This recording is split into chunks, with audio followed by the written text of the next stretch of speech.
بسم اللہ الرحمن الرحیم۔ السلام علیکم ورحمۃ اللہ وبرکاتہ۔ پچھلی ویڈیو میں ہم نے مبنی اسم کے بارے میں پڑھا تھا۔ آج ہم مبنی اسم کی پہلی قسم ضمیر، جسے مضمر بھی کہا جاتا ہے، اس کے بارے میں پڑھیں گے۔ فصل یعنی ھذا فصل، یہ فصل ہے۔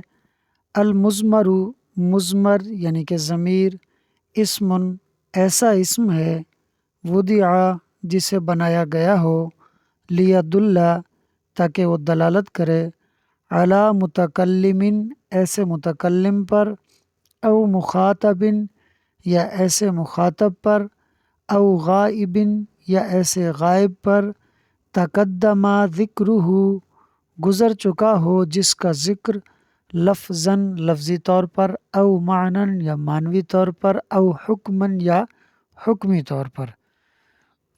اب ضمیر کی باقاعدہ آپ تعریف سنیے۔ ضمیر ایسا اسم ہے کہ جسے اس لیے بنایا گیا ہے تاکہ وہ ایسے متکلم، مخاطب یا غائب پر دلالت کرے جس کا ذکر لفظی، معنوی یا حکمی طور پر پہلے گزر چکا ہو۔ کیسے بھائی؟ لفظی طور پر کی مثال، جیسے ضرب زید غلامہ، ضرب فعل، زید اس کا فاعل، غلامہ مضاف، ہو ضمیر مضاف الیہ۔ یہ جو ہو ضمیر ہے یہ زیدن کی طرف راجع ہے، یعنی یہ ہو ضمیر زید پر دلالت کر رہی ہے۔ تو اب یہاں دیکھیے، ضمیر سے پہلے زید کا ذکر لفظاً ہو چکا ہے، یعنی زید لفظوں میں موجود ہے۔ اس کو بولتے ہیں کہ ضمیر کا مرجع جب لفظی طور پر مقدم ہو۔ تو ترکیب اس کی سن لیجئے۔ فعل اپنے فاعل اور غلامہ مرکب اضافی ہو کر مفعول بھی، فعل فاعل مفعول بھی، جملہ فعلیہ خبریہ ہوا۔ تو اس میں غلامہ کی ہو ضمیر زید کی طرف لوٹ رہی ہے، جو کہ مقدم ہے، لفظی طور پر اس کا ذکر ہو چکا ہے۔ اچھا، معنوی طور پر اس طرح کہ جیسے قرآن کریم کے اندر اللہ تعالیٰ فرماتا ہے اعدلوا ہوا اقرب للتقوی، اعدلوا، تم عدل کرو یعنی انصاف کرو، ہوا وہ سے کیا مراد ہے؟ وہ جس کا پیچھے ذکر ہوا۔ پیچھے تو کس چیز کا ذکر ہوا؟ پیچھے تو فعل امر آیا ہے، اعدلوا، تم انصاف کرو۔ تو اس فعل امر کے اندر جو اس کا مصدر ہے عدل، یہ ہوا ضمیر اس عدل کی طرف لوٹے گی۔ اعدلوا، تم عدل کرو، ہوا وہ یعنی کہ عدل، اقرب زیادہ قریب ہے، للتقوی تقوی کے، پرہیزگاری کے۔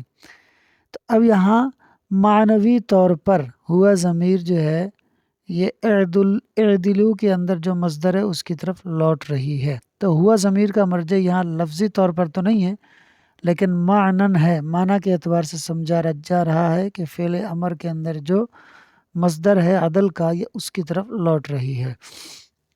اچھا، حکمن ضمیر کا مرجع کس طرح مقدم ہوگا؟ وہ اس طرح دیکھیے، ضرب غلامہ زید، ضرب فعل، غلامہ مرکب اضافی ہو کر مفعول بھی اور زید اس کا فاعل۔ دیکھیے غلامہ کی ہو ضمیر کا مرجع یہ ہے زید، اور زید جو ہے وہ ضمیر کے بعد آ رہا ہے، ضرب غلامہ زید۔ اب ضمیر پہلے ہے، اس کا مرجع یعنی جس طرح ضمیر لوٹتی ہے زید، وہ بعد میں ہے۔ تو اب یہاں ہم یہ کہیں گے کہ زیدن حکمن اس ضمیر سے پہلے ہے، کیونکہ غلامہ یہ بنے گا مفعول بھی اور زیدن بنے گا فاعل، اور فاعل کا جو رتبہ اور درجہ ہوتا ہے یہ مفعول بھی سے پہلے ہوتا ہے۔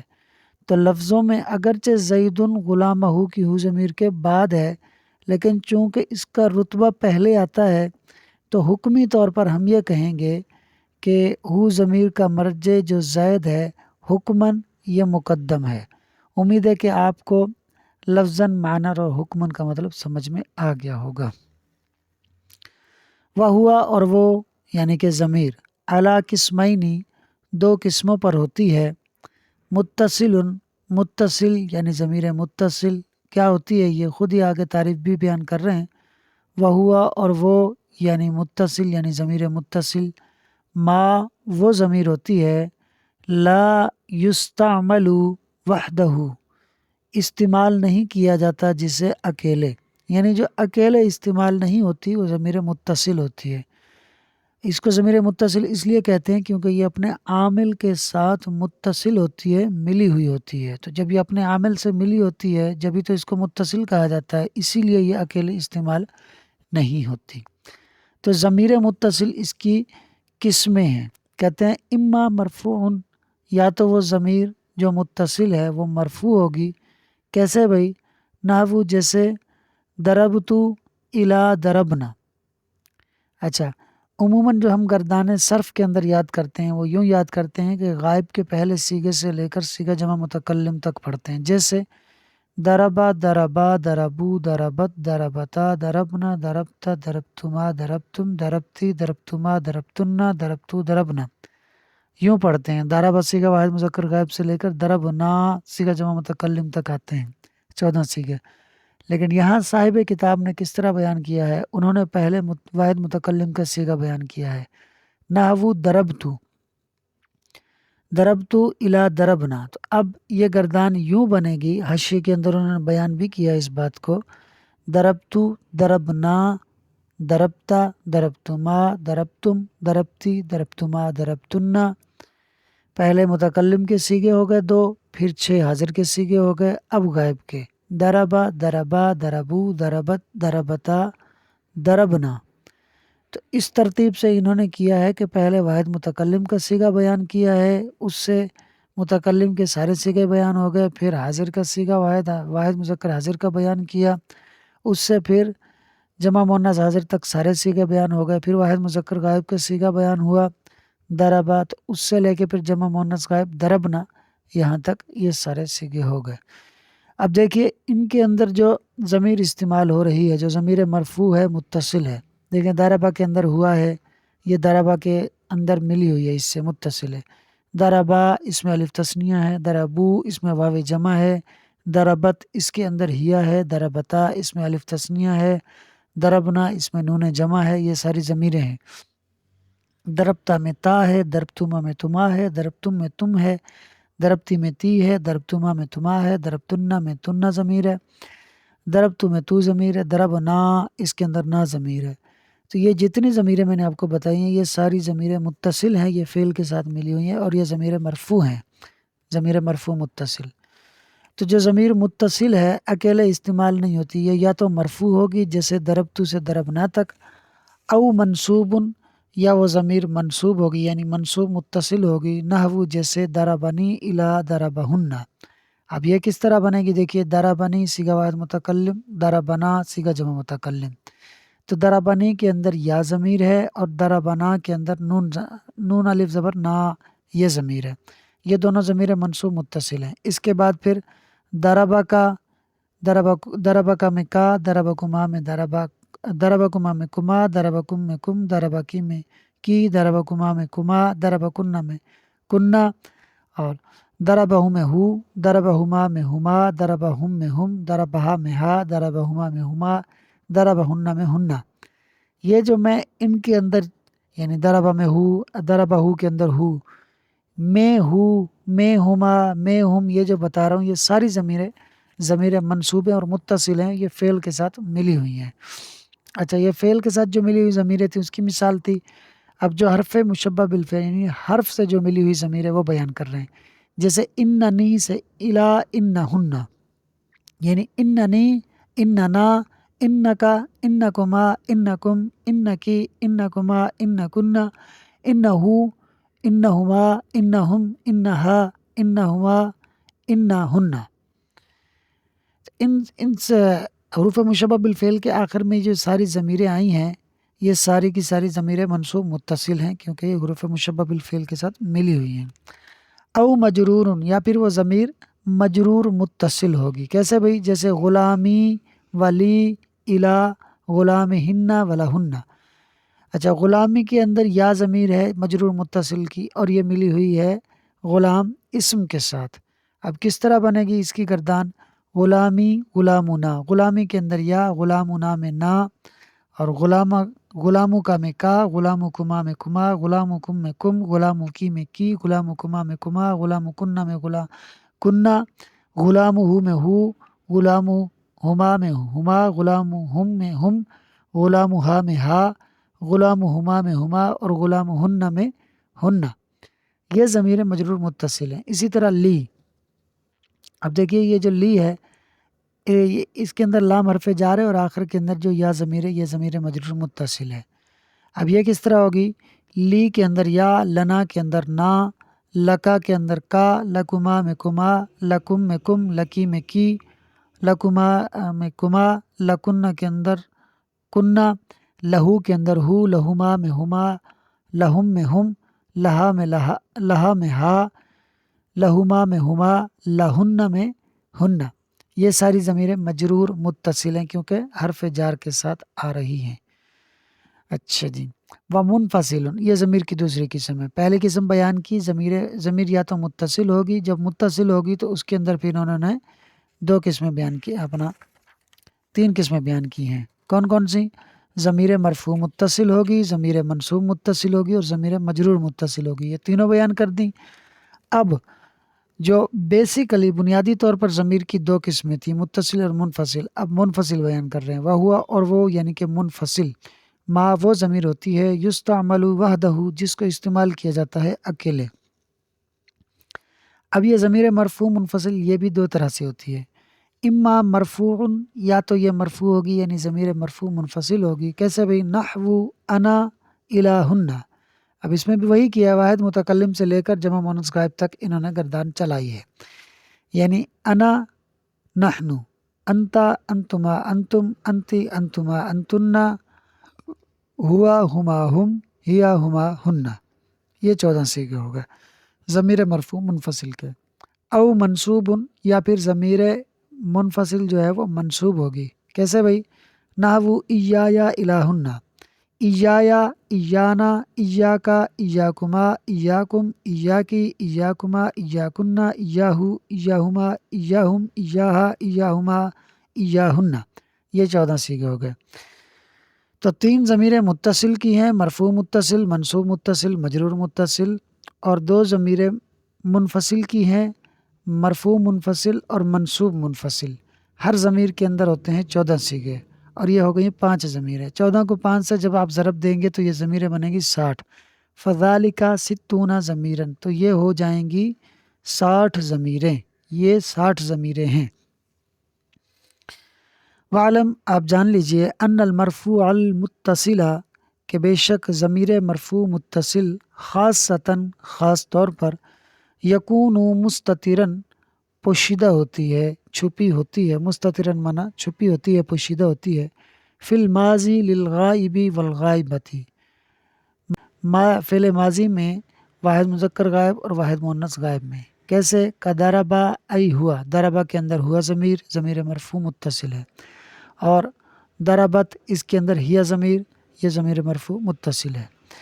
وفی المضارع المتکلم مطلقاً، اور فعل مضارع متکلم کے اندر مطلقاً ضمیر مستتر ہوتی ہے، یعنی مطلقاً کا مطلب واحد متکلم اور جمع متکلم دونوں میں۔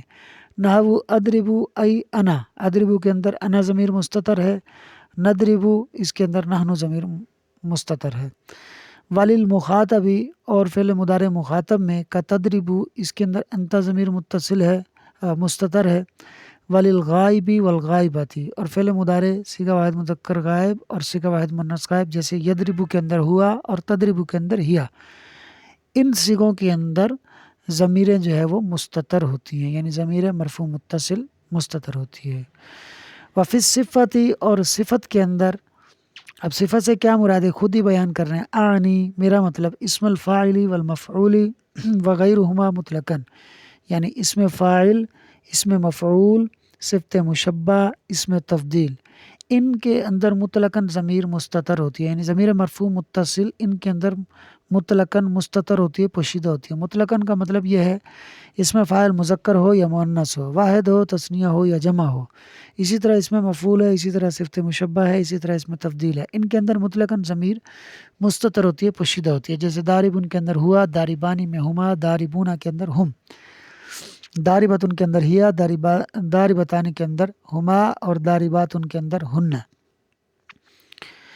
اچھا جی، ولا یجوز، اور جائز نہیں ہے، استعمال المنفصل، ضمیر منفصل کو استعمال کرنا، الا مگر، تعذر المتصلی، ضمیر مرفوع متصل کے متعذر یعنی استعمال نہ ہونے کے وقت.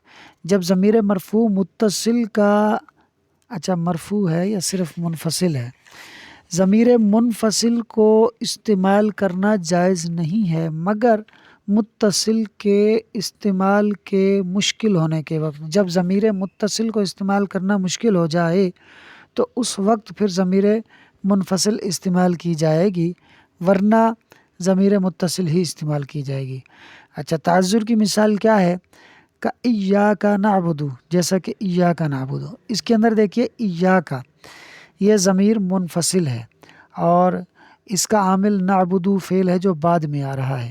اگر یہ ایاک اپنے عامل نعبد سے متصل ہوتی تو پھر یہ نعبد کے بعد ہوتی، تو پھر یہ ایاک نہ ہوتی بلکہ یہ نعبد کا ضمیر متصل آ جاتی. تو چونکہ اس کا ضمیر کو اب اس کے عامل نعبد سے مقدم کر دیا گیا، تو جب معمول اپنے عامل پر مقدم ہو جائے اور وہ ضمیر متصل ہو تو پھر وہ متصل نہیں رہتی، منفصل ہو جاتی ہے. جیسے ایاک، اب یہ منفصل ہو گئی ہے، اس کو آپ کا نعبد نہیں کر سکتے. اگر یہ متصل ہوتی تو بعد میں ہوتی. تو چونکہ ہم پہلے لا رہے ہیں، اور پہلے اس لیے لا رہے ہیں تاکہ ہم حصر پیدا کر سکیں، معنی کے اندر خصوصیت پیدا کر سکیں کہ ایاک نعبد، ہم تیری ہی عبادت کرتے ہیں. تیری ہی، یہ جو ہی والا معنی ہے یہ اس لیے آ رہا ہے کیونکہ ایاک، اس کا مقام یہ تھا کہ یہ نعبد کے بعد آتی، لیکن چونکہ ہمیں حصر پیدا کرنا مقصود تھا تو یہ اس کو پہلے لائے. جب پہلے لائے تو یہ متصل سے منفصل ہو کر آئی. وما ضربک الا انا. اب اس کے اندر دیکھیے یہ جو انا ضمیر ہے یہ ضرب فعل کا فاعل ہے. اگر ہم بنانا چاہتے تو ہم یوں بھی کر سکتے تھے کہ ضربتک کا، میں نے تجھے مارا، لیکن مجھے حصر پیدا کرنا تھا، ہمیں حصر پیدا کرنا تھا کہ تمہیں اور کسی نے نہیں مارا، میں نے ہی مارا. تو اس حصر کو پیدا کرنے کے لیے کیا کیا کہ ضرب فعل کا جو فاعل ہے اس کو ہم نے الا حرف استثناء کے بعد ذکر کیا. وما ضربک، اور نہیں مارا تجھے، الا مگر، انا میں نے، یعنی تجھے میں نے ہی مارا ہے. تو یہ جو میں نے ہی مارا ہے یہ حصر ہے، اور اس حصر کو پیدا کرنے کے لیے ضربتک کے اندر جو تو ضمیر تھی اس کی بجائے ضرب فعل لگا دیا اور اس کا جو فاعل تھا وہ انا ضمیر مرفوع منفصل لے آئے. اسی طرح انا زید، اور میں زید ہوں. اس میں دیکھیے انا ضمیر جو ہے یہ مبتدا بن رہی ہے، اور جب ضمیر مبتدا بنے تو پھر وہ متصل نہیں ہوتی، پھر وہ منفصل ہو جاتی ہے. تو اس لیے انا ضمیر منفصل لے کر آئی کیونکہ یہ مبتدا بنے گی اور زیدن اس کی خبر بنے گی، یعنی میں زید ہوں. اسی طرح وما انت الا قائما، جب ضمیر مرفوع کسی ضمیر مرفوع کا عامل اگر کوئی حرف ہو تو ایسی صورت کے اندر ضمیر مرفوع متصل نہیں ہوتی بلکہ منفصل ہوتی ہے. جیسے یہ جو ما ہے یہ ما مشابہ باللیس ہے. انتا جو ضمیر ہے یہ اس ما کا معمول ہے اور یہ مرفوع ہے، کیونکہ ما والا مشابہ باللیس کا اسم مرفوع ہوتا ہے اور خبر منصوب ہوتی ہے. تب قائمن جو ہے یہ ما کی خبر ہے اور انتا اس کا اسم ہے اور اسم مرفوع ہوتا ہے اور یہ ضمیر ہے. تو جب ضمیر مرفوع کا عامل حرف ہو تو ایسی صورت کے اندر ضمیر متصل نہیں ہوتی بلکہ منفصل آتی ہے، جیسے کہ انتا آئی ہے. وما انتا الا قائما، اور تو نہیں ہے مگر کھڑا ہونے والا، یعنی تو کھڑا ہونے والا ہی ہے کیونکہ تو سبق یاد نہیں کرتا. جی. وعلم، جان لیجئے، ان لہم، کہ بے شک ان کے نزدیک، کن کے؟ نحویوں کے نزدیک، ضمیرن، ایک ضمیر ایسی ہوتی ہے یقعو قبل جملتن، جو واقع ہوتی ہے جملے سے قبل، تفسرہ، جملہ اس کی تفسیر کرتا ہے. نحویوں کے نزدیک، علماء نحو کے نزدیک، ضمیر کی ایک قسم یا ایک ضمیر ایسی بھی ہوتی ہے جو جملے سے پہلے آ جاتی ہے اور جملہ اس کی تفسیر کرتا ہے، وضاحت کرتا ہے. وَيُسَمَّى ضمیر الشانی، اور اس ضمیر کو ضمیر شان کہا جاتا ہے. جو ضمیر جملے سے پہلے آ جائے اور جملہ اس کی وضاحت کرے اس ضمیر کو ضمیر شان کہا جاتا ہے. کب؟ فی المذکری، مذکر میں، یعنی اگر وہ ضمیر مذکر کی ہو تو اس کو ضمیر شان کہا جاتا ہے. وضمیر القصتی فی المؤنثی، اور اس کو ضمیر قصہ کہا جاتا ہے اگر وہ مؤنث کی ضمیر ہو. کیسے بھائی؟ قل هو اللہ احد، اس میں دیکھیے قل کے بعد جو ہوا ہے، یہ ہوا ضمیر یہ جملے سے پہلے آ رہی ہے۔ وہ کس طرح؟ اللہ احد، اللہ اسم جلالت مبتدا، احد اس کی خبر، مبتدا خبر مل کر جملہ اسمیہ خبریہ۔ تو یہ جو جملہ ہے یہ ہوا ضمیر کی وضاحت کر رہا ہے، تفسیر کر رہا ہے، اور یہ ہوا ضمیر جو ہے یہ اس جملے سے پہلے ہے۔ آپ فرما دیجئے وہ اللہ ایک ہے، وہ یعنی جس کے بارے میں کفار آپ سے پوچھتے ہیں، سوال کرتے ہیں کہ اللہ کون ہے، تو آپ فرما دیجئے ہوا وہ، اللہ احد وہ اللہ ایک ہے۔ تو اب اللہ احد نے ہوا ضمیر کی وضاحت کر دی، تو ہوا ضمیر یہ ضمیر شان ہے۔ وَإِنَّهَا زَيْنَبُ قَائِمَةٌ، اور بے شک یہ زینب کھڑی ہونے والی ہے۔ اب اس میں دیکھیے ہا ضمیر یہ جملے سے پہلے ذکر کی گئی ہے، زینب مبتدا قائمۃ اس کی خبر، مبتدا خبر مل کر جملہ اسمیہ خبریہ ہو کر یہ ہا ضمیر زینب کی خبر بنے گی، یعنی کوئی لڑکی کھڑی ہوئی ہے تو اس کے بارے میں سوال ہو گیا کون ہے؟ انہا زینب قائمۃ، بے شک یہ جس کے بارے میں پوچھا ہے یہ زینب ہے کھڑی ہونے والی۔ تو اب زینب قائمۃ ہا ضمیر کی وضاحت کر رہا، اور یہ ہا ضمیر چونکہ مؤنث ہے لہٰذا یہ ضمیر قصہ ہے۔ اچھا جی، وَيَدْخُلُ بَيْنَ الْمُبْتَدَإِ وَالْخَبْرِ صِيغَةُ مَرْفُوعٍ مُنْفَصِلٍ، اور داخل ہوتا ہے، یدخلو داخل ہوتا ہے، بین المبتدائی مبتدا کے درمیان، والخبری اور خبر کے درمیان، مبتدا خبر کے درمیان داخل ہوتا ہے، صیغۃ مرفوع متصل منفصل، ضمیر مرفوع منفصل کا صیغہ، مطابق للمبتدائی جو کہ مطابق ہوتا ہے مبتدا کے، ضمیر مرفوع منفصل کا صیغہ مبتدا اور خبر کے درمیان داخل ہوتا ہے، اور وہ صیغہ ضمیر کا وہ صیغہ مبتدا کے مطابق ہوتا ہے۔ اذا کان الخبر معرفتاً، یہ ہوتا کب ہے، یعنی مبتدا اور خبر کے درمیان ضمیر کب داخل ہوتی ہے؟ اذا کان الخبر معرفتاً، جب خبر معرفہ ہو، او افعل من کذا، یا پھر خبر اس میں تبدیل ہو اور من حرف جار کے ساتھ استعمال ہو کر آئی ہو۔ وَيُسَمَّى فَصْلًا، اور یہ جو ضمیر مبتدا اور خبر کے درمیان داخل ہوتی ہے اس ضمیر کو ضمیر فصل کہا جاتا ہے، فاصلہ کرنے والے ضمیر۔ خود آگے بتا بھی رہے ہیں، کہہ رہے ہیں لِأَنَّهُ، کیونکہ وہ یفصل فاصلہ کر دیتی ہے بین الخبر والصفت، خبر اور صفت کے درمیان۔ یہاں سے یہ بھی بتانا چاہ رہے ہیں کہ بھائی مبتدا خبر کے درمیان جو آپ ضمیر لے کر آ رہے ہو، کیوں لے کر آ رہے ہو؟ تو اس کیوں کا جواب دے رہے ہیں کہ یہ ضمیر اس لیے لائی جاتی ہے کہ جب مبتدا اور خبر، مبتدا تو ہوتا ہی معرفہ ہے، اگر خبر بھی معرفہ ہو تو پھر موصوف صفت کا التباس ہونے کا اندیشہ ہوتا ہے۔ تو اس موصوف صفت کے التباس کو ختم کرنے کے لیے مبتدا اور خبر کے درمیان ضمیر لائی جاتی ہے، جو یہ بتاتی ہے کہ ضمیر سے پہلے مبتدا ہے اور ضمیر کے بعد جو ہے وہ خبر ہے۔ کیسے بھائی؟ نحو زید هو القائم، زید وہ جو کھڑا ہونے والا ہے۔ اب اگر ہوا ضمیر نہ ہوتی اور یوں کہتے زید القائم، تو یوں بھی ہو سکتا تھا کھڑا ہونے والا زید، زید موصوف، القائم اس کی صفت، زید علم ہونے کی وجہ سے، مبتدا ہونے کی وجہ سے معرفہ، اور القائم معرف باللام ہونے کی وجہ سے معرفہ، تو موصوف صفت کا اندیشہ ہوتا۔ لیکن جب ہوا ضمیر درمیان میں لے آئے تو اب زید مبتدا ہو گیا، ہوا مبتدا ثانی ہو گیا، القائم اس کی خبر ہو گئی۔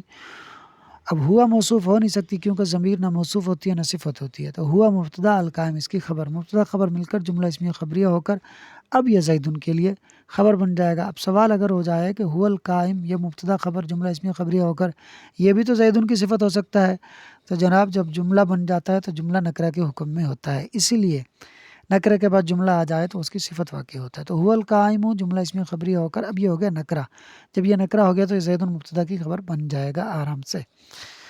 اچھا جی، وَإِذَا كَانَ وَكَانَ زَيْدٌ هُوَ أَفْضَلُ مِنْ أَمْرٍ۔ اچھا جی، اب دیکھیے زیدن یہ کانا فعل ناقص کا اسم ہے، اور افضل ہوا افضل من امرن یہ کانا فعل ناقص کی خبر ہے۔ اب اگر زیدن اور افضل کے درمیان میں ہوا ضمیر نہ لاتے تو یہ احتمال ہو جاتا کہ زیدن موصوف ہے اور افضل من امرن یہ اس کی صفت ہے، اور موصوف صفت مل کر یہ دونوں کانا کا اسم بن رہے ہیں۔ جبکہ جب ہوا ضمیر لے کر آ گئے تو اب یہ التباس نہ رہا، اب ترکیب کس طرح ہوگی؟ اب ترکیب اس طرح ہوگی کانا فعل ناقص زیدن اس کا اسم ہوا مبتدا افضل من امر ہوا مبتدا کی خبر، مبتدا خبر مل کر جملہ اسمیہ خبریہ ہو کر یہ بن جائے گا کانا فعل ناقص کی خبر۔ کانا فعل ناقص اپنے اسم اور خبر سے مل کر جملہ کانا فعل ناقص ہے نا، جملہ فعلیہ خبریہ ہوا۔ اچھا جی، وقال اللہ تعالی، اور اللہ تعالیٰ نے قرآن کریم کے اندر ارشاد فرمایا کنت انت الرقیب علیہم، تم ان پر نگہبان تھے۔ اب دیکھیے کنتا کے اندر تا ضمیر جو ہے یہ کنتا کا اسم ہے اور الرقیبہ جو ہے یہ کنتا کی خبر ہے، اور اسم اور خبر کے درمیان انتا ضمیر کا فاصلہ ہے۔ اگر یہ انتا ضمیر کا فاصلہ نہ ہوتا تو پھر التباس ہو جاتا کہ کنتا کے اندر تا جو ہے وہ موصوف ہے اور الرقیبہ علیہم جو ہے اس کی صفت ہے، تو اس موصوف صفت کے التباس سے بچنے کے لیے کیا کیا کہ انتا ضمیر کا فاصلہ لگا دیا۔ ترکیب کس طرح ہوگی؟ کنتا کے اندر کانا فعل ناقص تا ضمیر اس کا اسم انتا مبتدا الرقیبہ علیہم اس کی خبر، مبتدا خبر مل کر جملہ اسمیہ خبریہ ہو کر یہ بن جائے گا کانا فعل ناقص کی خبر۔ کانا فعل ناقص اپنے اسم اور خبر سے مل کر جملہ اسمیہ خبریہ ہوا۔ امید ہے کہ آپ کو عبارت ترجمہ ترکیب تفہیم سب سمجھ میں آ گیا ہوگا۔ ویڈیو اچھی لگی ہو تو ویڈیو کو لائک اور شیئر کر دیں، اور پرائڈ ایجوکیشن یوٹیوب چینل کو سبسکرائب کر لیں۔ شکریہ۔